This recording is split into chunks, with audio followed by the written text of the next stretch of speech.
Hey, what's up guys? Radku here, back with another Yu-Gi-Oh video, and today is going to be Prank Kids. Now this deck is so cool. Like, I've been playtesting my competitive hero deck. Go check it out if you want to. And I came across this deck a lot when I was playtesting, and it is super good. Like, I was so surprised, because this deck just came out of nowhere and slapped me in the face. Like, I lost every time to this deck.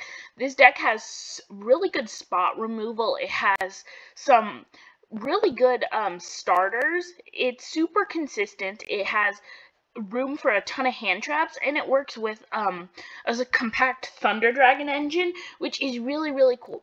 So without further ado, let's jump right into it. Starting things off, your starters, 3 copies of all your Prank Kids, Prank Kid Lampsies, Prank Kids Fancies, Prank Kids Dropsies, and Prank Kids Roxies. So Prank Kids are really good, and they have really good swarming effects. So effect of Lampsies is if this card is in the graveyard as fusion or link material for a Prank Kids monster, you can inflict 500 burn damage to your opponent. Then special summon 1 Prank Kids from your hand or deck. So that's the big thing. So this deck can go into links, and then it can use those links because it does have a link 1 monster. So it can use those links to gain a ton of advantage off of that. And a lot of your monsters have similar abilities to ADC Dragon Buster, where they can tag in and out for Prank Kid material so that you can go into even better plays. Then I play 3 copies of Fancies. If this card is sent to the graveyard, you can send 1 Prank Kid card from your deck to the graveyard, which is really good because even if you send it to the graveyard, you have a lot of renewal effects in the deck, which can help you continue your plays. Because even though they won't directly get off their effects through this, you can use this to continue your plays. Plus, it's the level 1 monster, so it can be a 1-for-1 target. Then I play 3 copies of Dropsies. You gain 1,000 life points. That's a specialty effect, and then you can special summon from the deck. Really good. I personally like Lampsies the best, just because it has a little bit of burn damage. But then we have 3 copies of Roxies. You can banish 1 card from your hand, and if you do, draw 1 card. Pretty good effect. Even though this deck doesn't use banishing a ton, you can have cards like Thunder Dragon Fusion, which can utilize banished cards, which means that Roxy's effect can actually gain you more advantage, even, since it moves them from the hand to the banish pile, which is really good. And even if you don't banish your Prank Kids monsters, it's basically just a draw 1.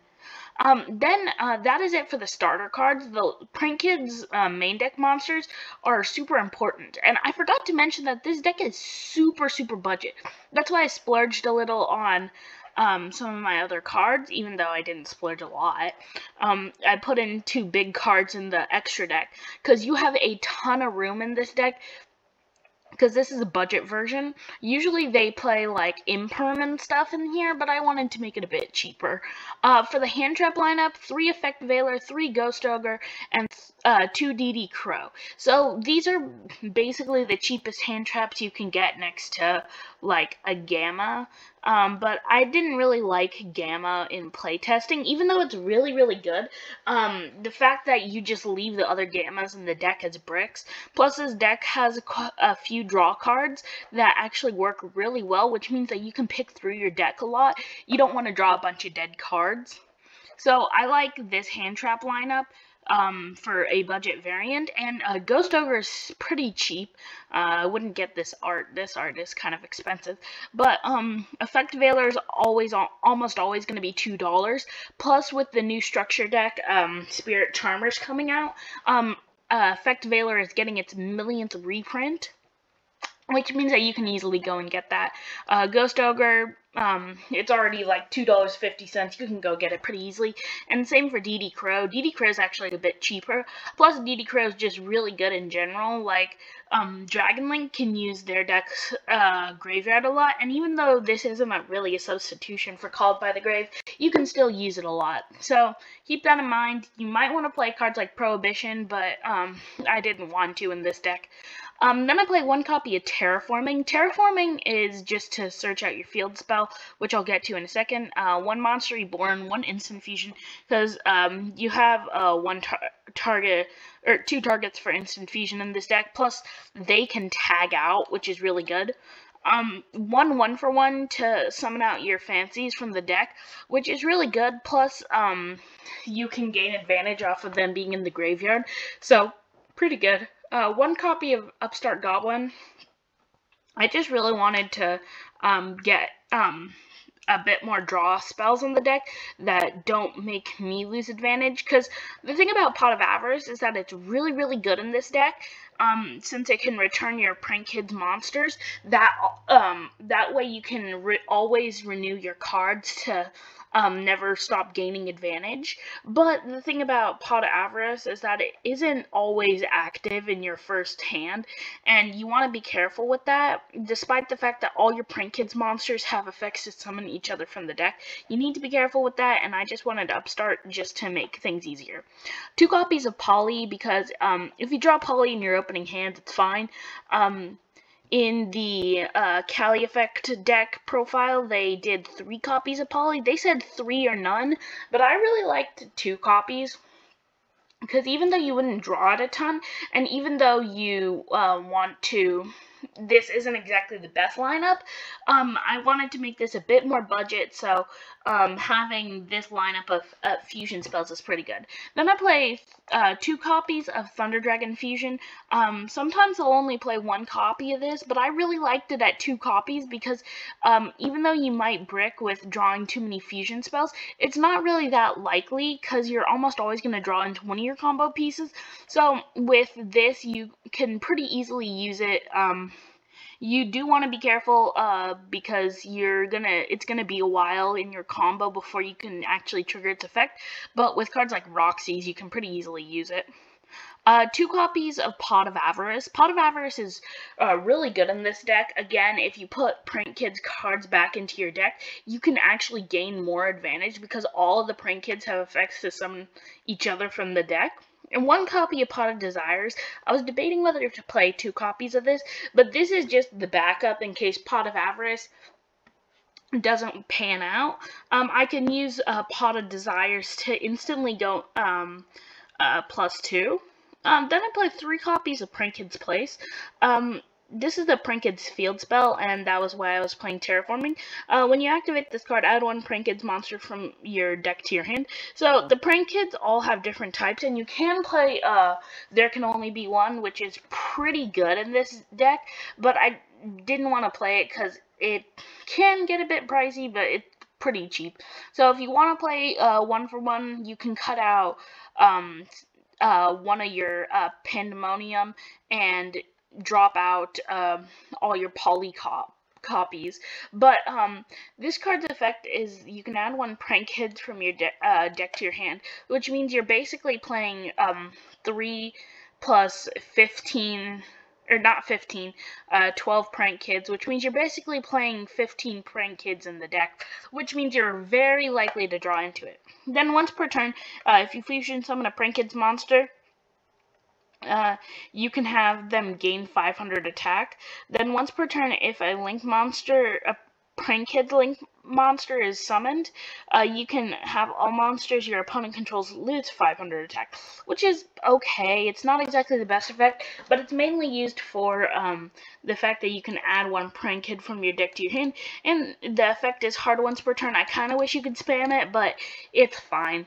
Then I play 3 copies of Pandemonium. Now, Pandemonium might seem weird at 3 copies, but the reason I play 3 copies of this is because you can just set them and pass turn, because you have cards that can quick play, and then they can tag out, then they can quick play into using Pandemonium again, which is really, really good. Plus, you have Thunder Dragon Fusion already, which after you tag out, you go into more stronger plays, which can really help the deck. So, if you want to play There Can Only Be One, cut out one copy of this and 2 copies of Poly.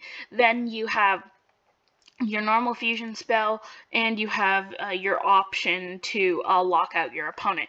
There is a really good trap variant of this deck where you can play There Can Only Be One, you max out on your Imperm, you play Evenly Matched, but really I like the combo fusion variant where you spam out a bunch of fusion cards, and then you have your link cards to back them up.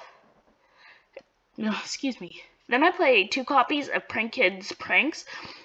This card is pretty good, actually. You can discard 1 Prank Kids card, special summon 1 Prank Kids token.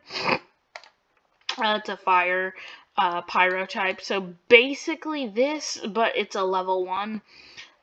Then its effect is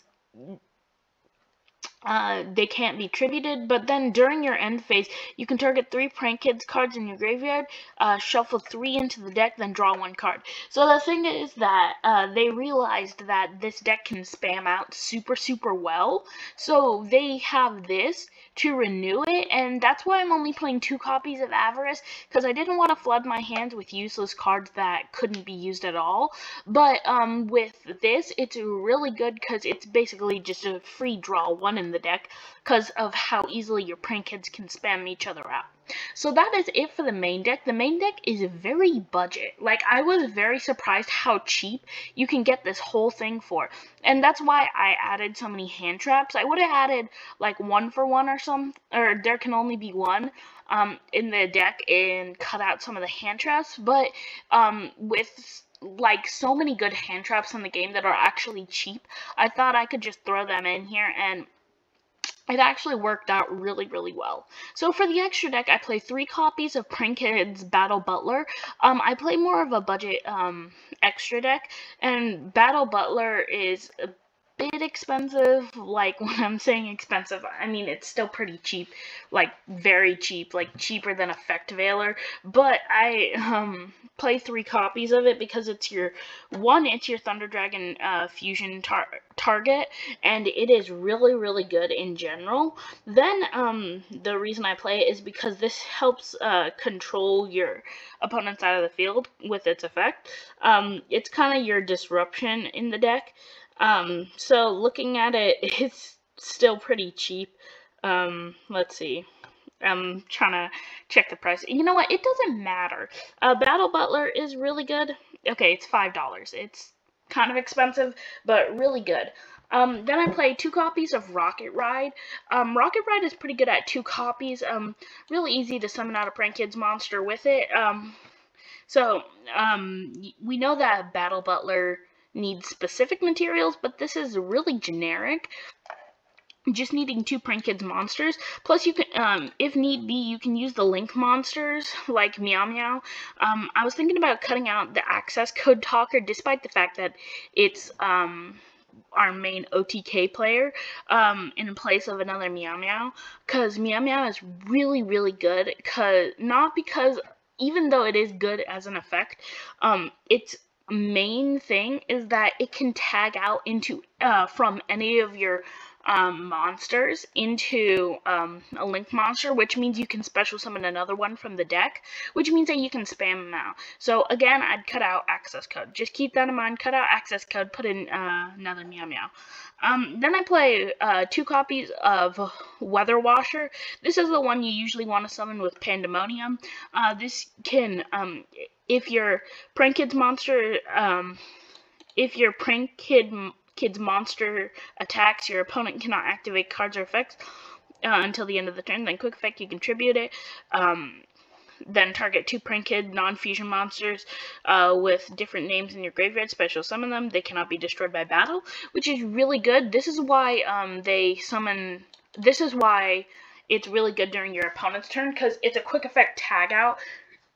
Which means that if your opponent's already started clearing your field, like I think I was playtesting Lunalights recently, and I was playing this, and I tagged out Weather Washer, or they tagged out Weather Washer into 2 of their Link monsters because I had been using Lunalights, which can attack a ton of times.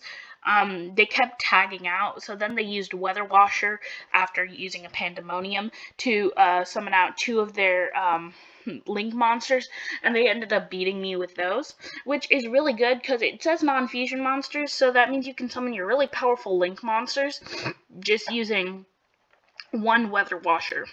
Then I play 1 copy of Rip Roarin' Roaster. Yeah, hard to say. Must be Link Summon. Quick effect: you contribute this card, destroy all spells and traps your opponent controls. Then if this card in your possession is sent to the graveyard by an opponent's card effect, you can target 1 card in your graveyard except a Link monster, add it to your hand. Well, of course you can't add the Link monster. You know what, never mind. Pretty good.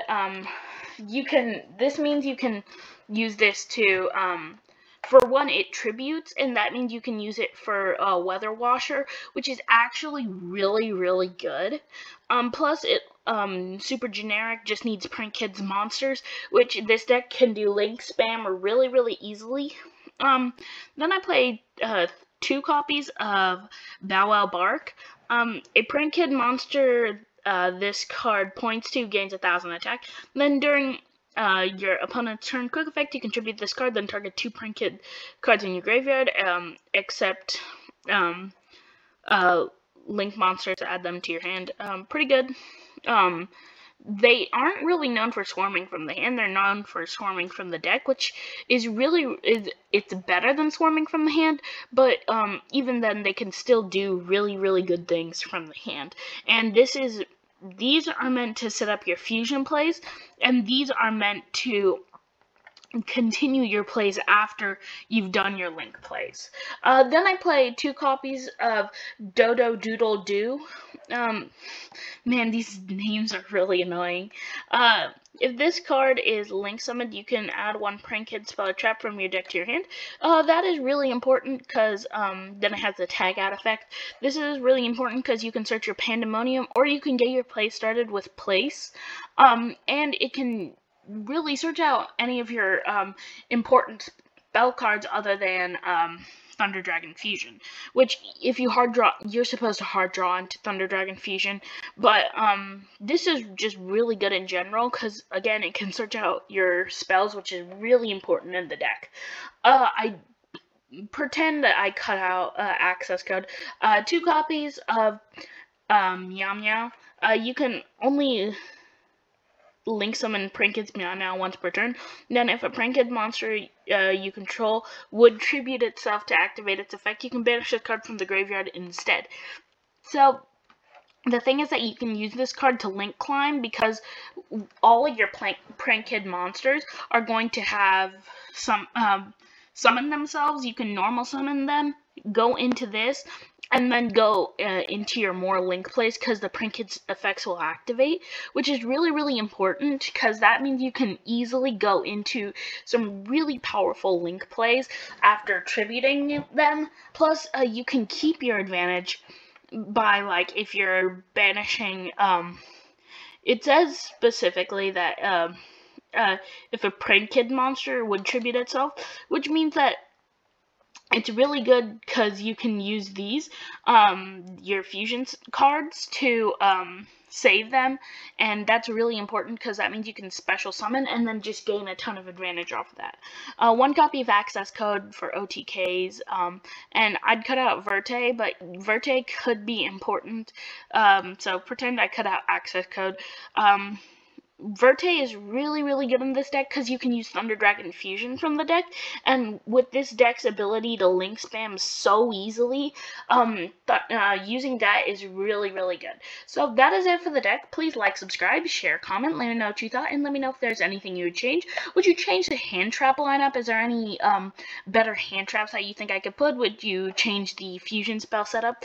Because the fusion spells, there were some issues in playtesting where I just drew into too many of them, and that could be an issue, but referring to that, that's pretty much it, and I will see you in the next Yu-Gi-Oh video. Peace, guys.